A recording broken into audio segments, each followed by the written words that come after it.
How's it going, everyone? So today I want to talk about how to start a ketogenic diet the right way. So before we begin, please subscribe to my channel if you guys haven't already. I do appreciate the support. It helps my channel grow. Also, if you're interested in online personal training from me or interested in buying some cool fitness product, all the details will be in my description box. So let's get started because I've been getting a ton of questions from subscribers, lots of emails. How do you get started on the ketogenic diet? So a ketogenic diet, you guys, puts your body into a metabolic state called ketosis. Now this means that your body uses fats rather than sugar to generate the energy for your body. So a ketogenic diet is going to be extremely low in carbohydrates. It's going to be very, very high in fats and moderate in proteins. So one thing that people mess up on a ketogenic diet is their fats are really high, which is awesome. That's what you guys are striving for. But a mistake that they make is that they actually have too much protein. The key for a ketogenic diet, you guys, is to make sure that your protein is moderate. By actually going too high in protein, your body will break that protein down as glucose and then use it as sugar in a process called glucosagenesis. So you do not want your protein to be too high. You want it to be moderate. So that's one mistake that people make right off the bat. Another mistake that people make right off the bat is that they don't eat enough carbohydrates. Now, when you are doing ketogenic, yes, it is important that you do not have that many carbohydrates, but you still want a few. You still want a little amount of carbohydrates.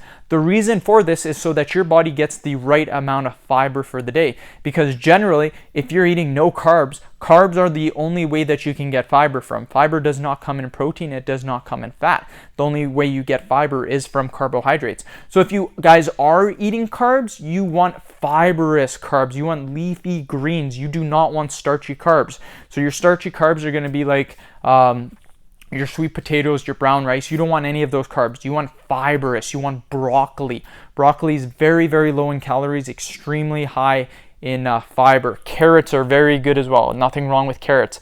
Kale, spinach, foods like that. Lots of greeny, leafy vegetables, very fibrous. Strawberries are amazing. Raspberries are amazing. But again, try to limit your carbohydrates to around 30 to 50 grams of carbs.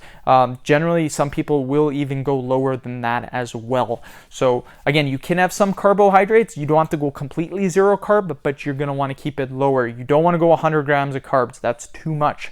So again, here's what you can eat on a ketogenic diet. I'll give you guys some more foods. So berries, again, raspberries, strawberries, blueberries are a little bit higher in sugar, so maybe I would stay away from those. Non-starchy vegetables, again, like I said, the green leafy vegetables. Fish, amazing. Eggs, a staple on ketogenic diets. Olive oil, coconut oil, butter, almonds, cashews, and avocados. All of those are simply phenomenal, you guys, and I recommend that you guys eat eggs, cashews, peanut butter. Like, those foods are phenomenal. One mistake, again, that people make on a ketogenic diet is going to be not drinking enough water. Drinking water is extremely important because you must stay hydrated on a keto diet. I've done a keto diet a few times. I would say 2 to 3 times in my cutting career. I've done it, and one mistake that I made when I first started, not enough water. The last 2 times I've tried it, I've drank plenty of water, and you will notice if you go ketogenic and that you're not drinking enough water, you will get headaches. I found that to be one of the number one things, is I would get constant headaches. I'm like, what's going on? Is it because I'm not eating enough food, my carbs? No, it's because I wasn't drinking enough water. So another thing too is you need to continue to eat lots of veggies. Even though keto means low carbs, like I said, you still need some veggies. You need to get your vitamins, your minerals, and your fiber for the day. So again, if you go no carbohydrate, you're not going to get your fiber, your minerals, your vitamins. You're going to completely plateau. Your body's not going to be healthy. Some major minerals that people do miss out on, so if you guys are missing out on these, maybe you should consider a supplementation. But again, if you eat the right foods, you should be fine. But usually magnesium, salt, and potassium are the main minerals and vitamins that people do not get.